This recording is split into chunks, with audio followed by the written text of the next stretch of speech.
As an unapologetically one-eyed Dockers supporter, I never thought I'd debase myself by interviewing an Eagles fan, but in the spirit of last weekend's Western Derby I've sucked it up and done it. I've taken myself off to a Perth suburb called Jindalee. Jindalee is known as South Geraldton to the locals, which basically means it's too far north of Perth for any civil person to live. I actually live just down the road and, to be honest, I'm pretty sure if I ever had to complete a footy personality test, civil would not be one of my top 10 characteristics. My short journey is to interview Eagles supporter Rob M. This young fella is about as West Aussie as it gets. Two 4WDs are parked in the driveway. The spare tire cover on one of them reads, "The Fish Whisperer." I find out later that he caught some Taylor on the weekend and occasionally bumps into Jeremy McGovern when they're pulling their cray pots. I rock up to Rob's joint deliberately wearing a Dockers shirt. He either doesn't seem to notice or isn't taking the bait. I set myself up at the dining table and make a drink. Rob sticks with his water. Unexpected. Perhaps he's been on a 5-day bender. The Melbourne vs Richmond game is playing in the background. Over the course of the interview, Rob's eyes drift to the game. At one point he tells me that he hopes Richmond flog Melbourne. I don't bother to ask why, I figure it's an irrational Eagles thing. Rob's immediate family isn't as footy fanatical as mine. It's more so him and his cousins who follow footy, having all played together at Wanneroo Amateur Football Club as kids. He remembers going to Chris Mainwaring camps and loving it. In the WAFL he supports West Perth as they draw from WAFC, but he doesn't follow that league closely. It's the West Coast Eagles that have his heart, albeit misguidedly.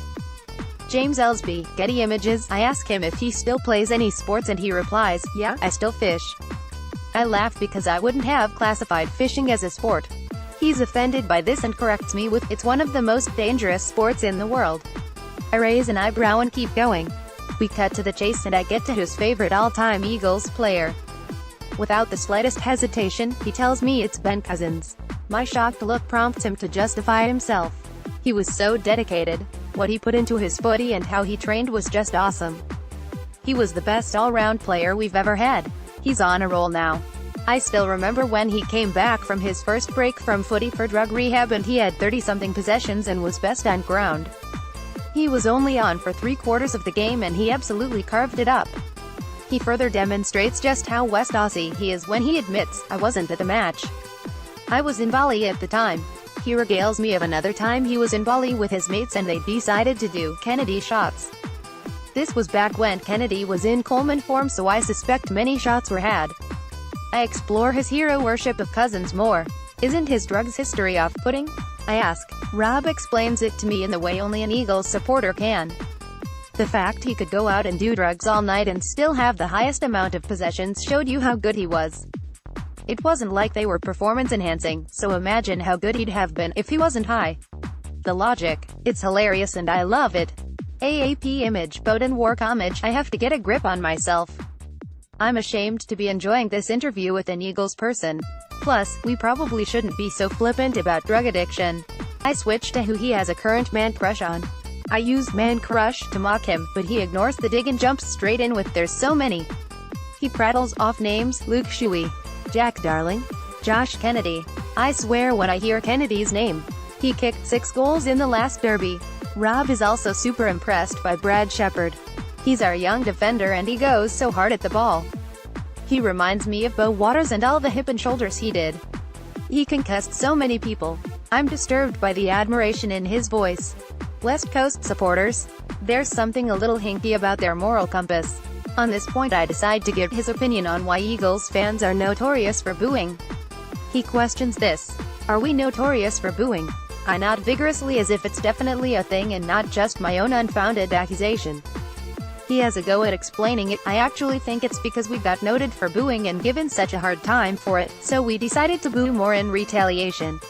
I suppose I can relate to this, sticking my middle finger up at the haters. I've lived with it since I became a Dockers Key Club member, defying my family's West Coast tradition.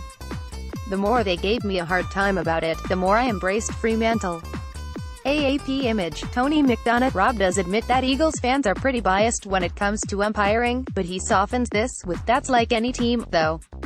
He also describes a time when he was at a Collingwood game in Melbourne and he had old ladies, lovely little old ladies, call him names I couldn't possibly repeat on the Roar, as if this somehow makes his side better. He's clearly unaware of how vicious the Chardonnay Mafia can be. My drink is getting low and Rob's eyes are drifting more often to the game on the TV, so I get on with the important questions. He's comfortable with West Coast's start to the season and thinks he'll end up in the top 8. What are we now? 4 wins, 1 loss. We've only got to win 12 games, so I reckon based on this form we'd finish between 6th to 9th. I hate the thought that the Eagles will finish in the top 8. Boo. He's not so sure about the Derby, though. His answer is anti-climactic. It's hard to gauge. Toss a coin. Boring. He does, however, tell me his lowest time with the Eagles was the period between 2012 and 2016 when the Dockers won 6 derbies in a row. Of late his team has won the last 5, and it reminds me how desperate I am for Fremantle to win the upcoming one. I'd eat my own keratin for it. To finish off, I give Rob a frivolous fish question, seeing as he's a keen fisherman. If the Eagles and Dockers were fish, what would they be? He goes with sailfish for the Eagles because they're the fastest fish in the ocean. Predictable. The Dockers are dwarf seahorses for the opposite reason. I begrudgingly accept his answer but find out later that dwarf seahorses are monogamous for life, so basically this means Rob thinks Fremantle is the most loyal team in the competition with the most loyal fans. Nice. I leave Rob to enjoy the rest of the match. The score is still close. As I pat his cranky cat, Bernie, on the way out, he tells me, good luck. He pauses and adds, you'll need it. I think about Michael Walters' 5-goal romp and Nat Fyfe's 43 possessions last weekend and think to myself, nah, mate. Your team needs it. I smile and head home, proud of how civil I can actually be.